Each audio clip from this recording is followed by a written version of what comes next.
Homage to the Triple Gem. So I got a question on Discord a couple weeks back. At Bhante Joe, I have a question around balancing contentment and striving. When I was meditating last night, I saw how much dissatisfaction I was experiencing over not having the type of meditation experiences I had the last time and wanted again this time. The perceptions and feelings were not as strong and pleasant. I tried forcing it a bit and then saw how I was suffering because I was forcing, not for what I couldn't experience. So then I had a thought to just let the experience of the breath be enough the way it is in this moment. I stopped forcing my mind to try to relate to it in any particular way and stopped obsessing about the meditation being as pleasant or as deep as the last one.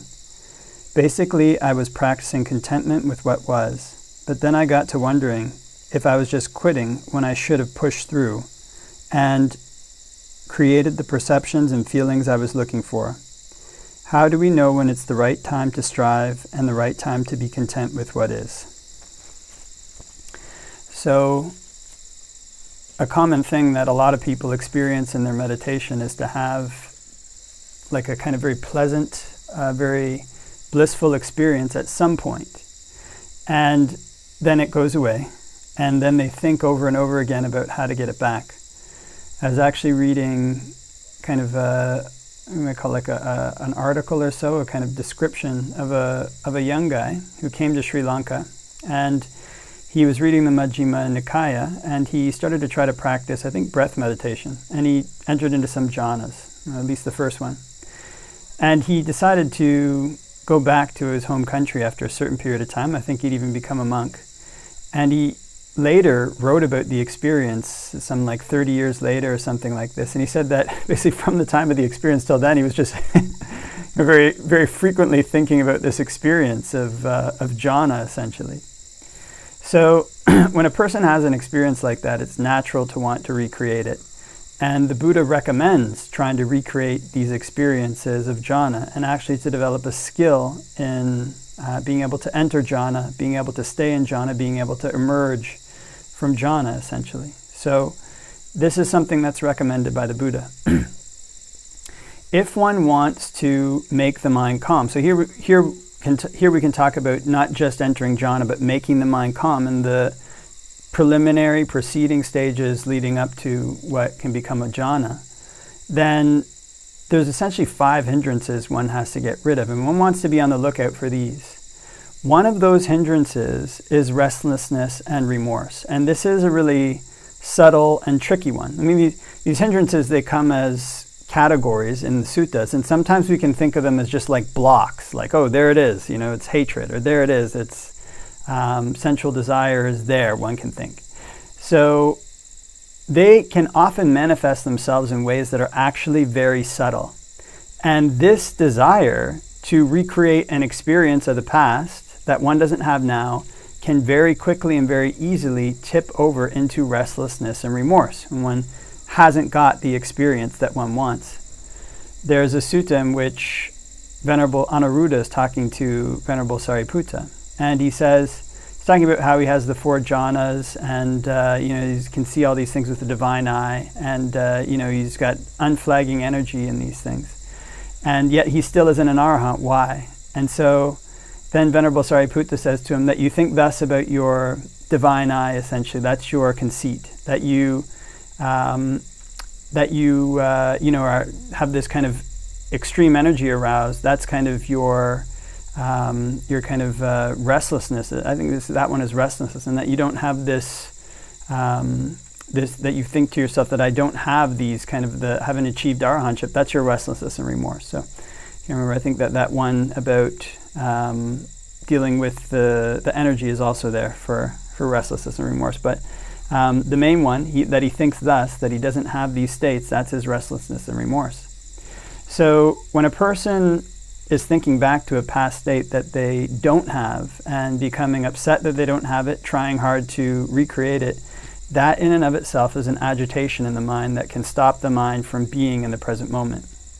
What one wants to think of in terms of practicing a meditation topic that's aimed at calm, especially breath meditation, is that the aim in the cause for generating calm is to be able to keep the mind in the present moment, and not to have it be worried about the past, worried about the future, really worried about anything at all. So oftentimes this can be taught as just like a simple technique, like, okay, we're just going to, go back to the breath at the tip of the nose. And that's fine. I mean, there's nothing particularly wrong with that per se. But when the Buddha teaches breath meditation, he teaches it more as a skill and something that you need to do in balance. You need to learn to balance the mind out, essentially balance the faculties out, make the mind able to stay with the breath. So there's an important sutta that the Buddha gives to Venerable Sona where he gives the simile of the lute. Venerable Sona has been walking meditation. He's putting forth too much effort and his feet split open. And, he's got blood on his walking meditation path and other things. And so then he thinks to himself, among the Buddha's disciples who have energy, I'm one, but my mind still isn't liberated from the taints. And he says, what if I were to disrobe? So then all of a sudden the Buddha appears. And he says, were you just thinking about disrobing? Yes. Then the Buddha gives this simile of the lute. He says, when you were a layman, did you used to play the vina, the lute? And Venerable Sona says, yes, I did. And he said, well, your strings were too tight. Could you play well? No. When they were too loose, could you play well? No. So then he says something important. He says, in the same way, essentially, you should tune your faculties to your effort and there pick up your theme. So here, tuning your faculties means that you learn to kind of compensate depending on the amount of effort that you have and there pick up your meditation theme. So when a person is putting forth a lot of effort to manipulate experience and feeling like, well, I'm not really manipulating it like I was the last time, then one wants to be able to balance the mind out in such a way that it is able to stay in the present moment. When we're sending the mind back to the past, like this is how it was then, this is what I did at that time, then trying to do that again and expecting to get the exact same result, and it's not coming, that is an aspect of having the mind in the past and being obsessed with restlessness and remorse. I don't have this now. So what one wants to do is look at the conditions in the mind at that time, and then also to evaluate the more subtle intentions and attitudes that are behind the act of striving itself. So there it is.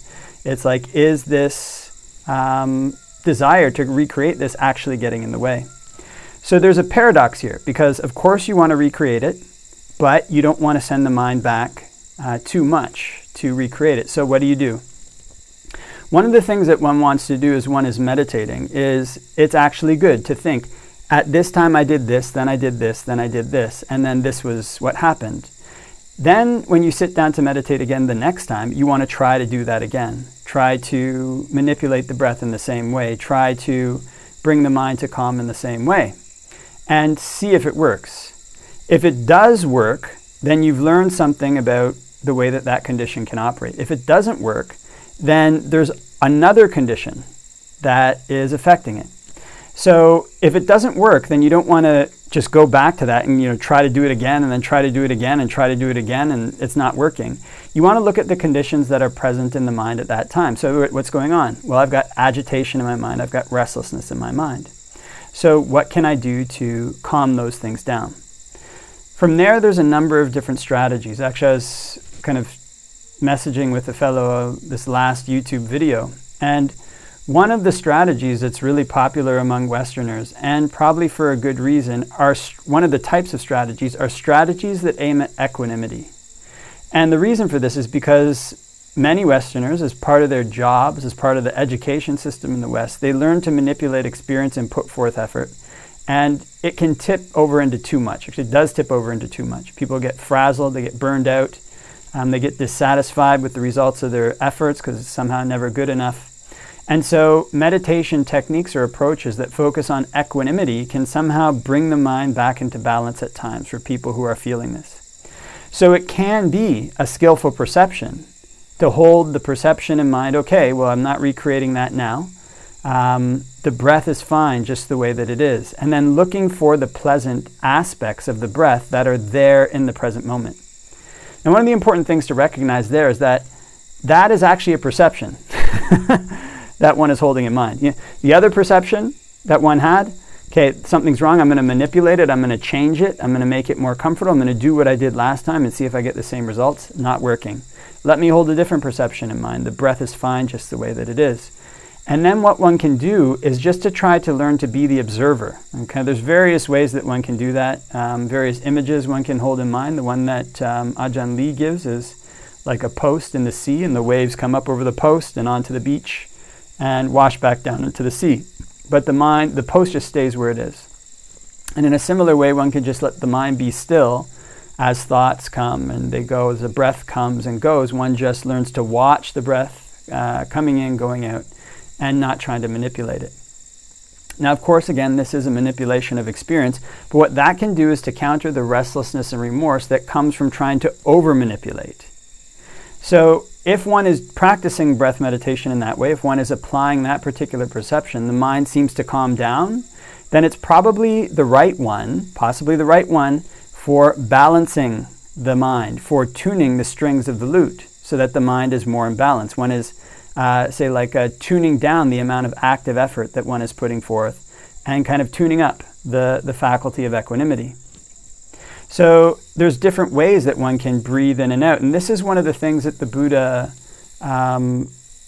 essentially talks about in the third tetrad of the four tetrads of breath meditation. You can learn to breathe in and out in different ways to give rise to different emotions. And these emotions you can use to counterbalance a prevailing emotion that's there in the mind, but that's pulling it off.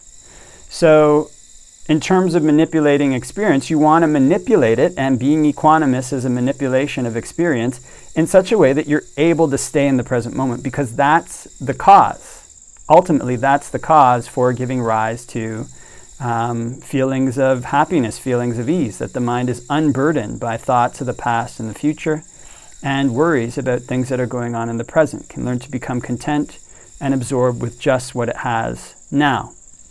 So one of the perceptions that a person can also apply in terms of being equanimous with the breath the way it is, or getting absorbed into the breath just the way it is to look for the aspects of the breath that are beautiful. So when I was a young guy, went to stay in Thailand, and in Thailand it's like when you're a monk, you have this kind of backstage pass almost. So the senior monks would come to the monastery, and then we get a chance to give them foot massages. And then you could ask them questions that were, you couldn't ask in a public setting. And they would tell you stories and give you meditation advice that was, really inspiring. So there was one senior monk who came one time, and he was known to be really skilled at samadhi.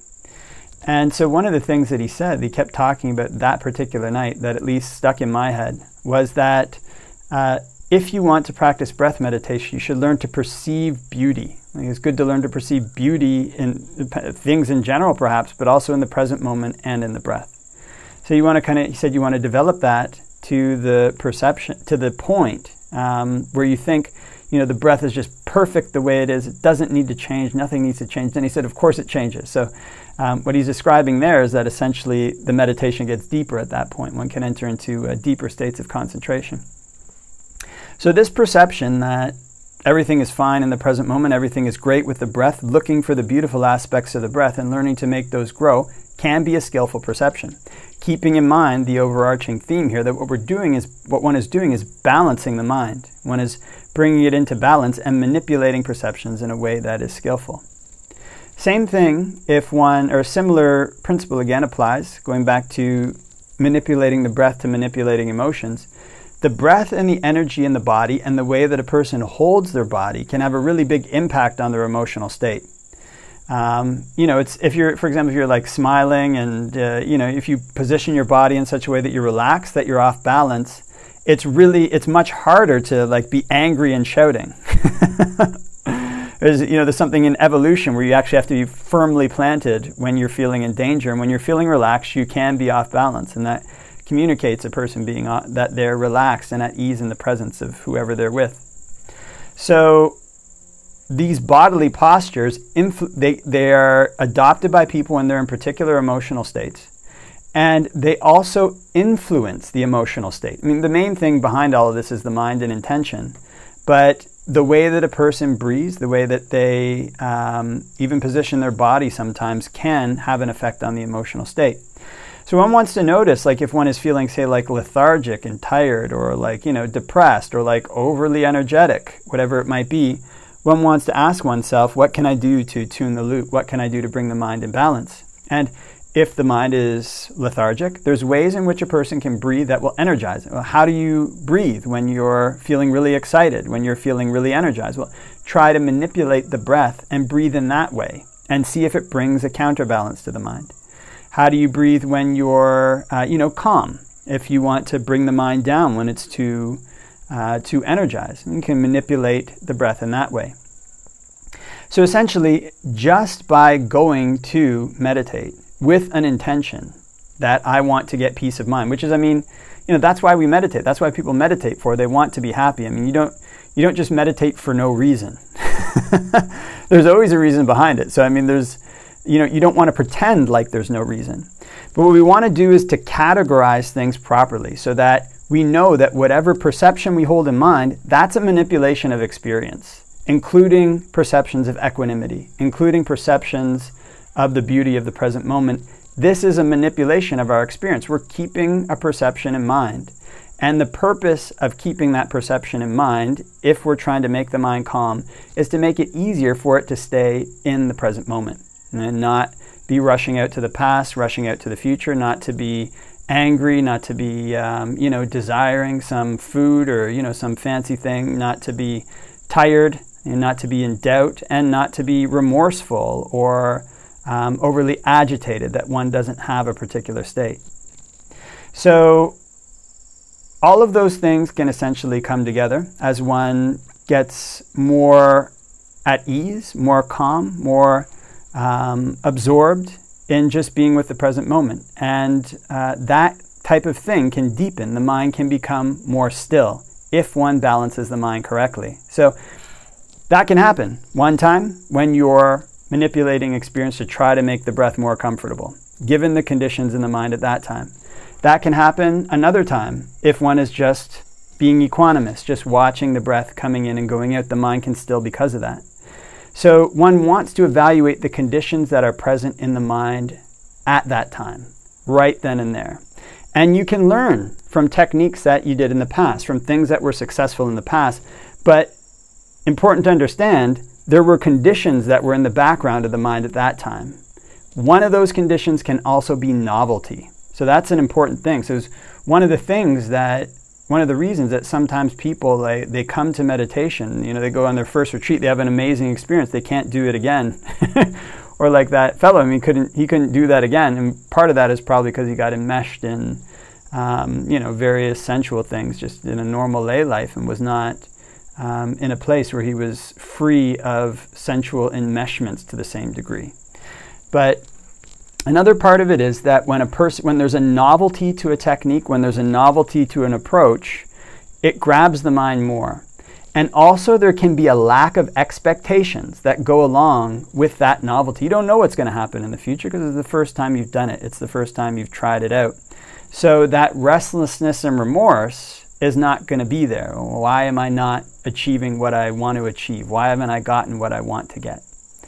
So it's important to understand that that may be one of the conditions that was there in the past.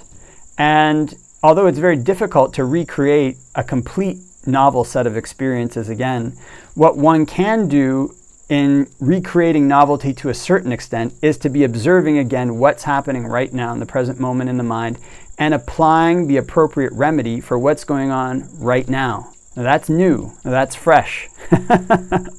It's not something that you did 20 years ago that you're trying to repeat step by step. It's not something that you did last week that you're trying to repeat step by step. It's new, it's fresh, it's what's going on right now. So you can get more absorbed in the work of what's right in front of one. So all of those are a few approaches that one can use to manipulate experience. So here the main question was, when do you manipulate experience? When do you just let the breath be? Both of those are manipulations of experience, as we described. But one wants to observe the theme of the mind. Like they say in that simile with the cook, the Buddha gives a simile of a cook with various curries. And He watches what the master takes and the person he's cooking for takes. If he takes more of one curry, he serves up more of that. And as a result, he's rewarded with wages.